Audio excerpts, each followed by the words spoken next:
Welcome to Jamaican Crime, the channel that discusses crime in Jamaica. Today we are going to look at the Maroons in Jamaica. The Maroons in St. Elizabeth are planning on having an event today that involves hundreds of people.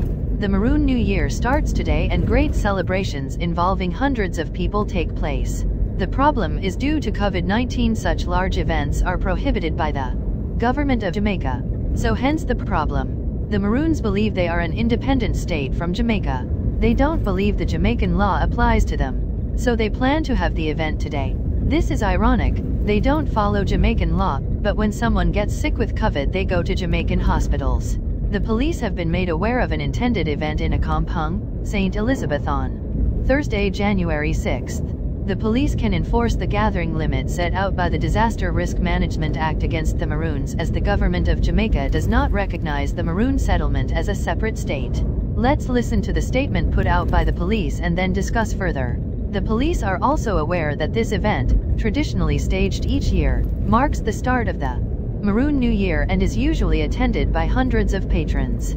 However, under the existing Disaster Risk Management Act, Order Number 12, public gatherings are limited to 10 persons. The St. Elizabeth Police have also been informed by our partners in the Ministry of Health and Wellness that no approvals have been given for the staging of this event. We are therefore warning persons not to attend the event, as such action will constitute a breach of the COVID-19 regulations. The police are also calling on the organizers of the event to comply with the instructions given by the Ministry of Health and Wellness and to cancel the planned event.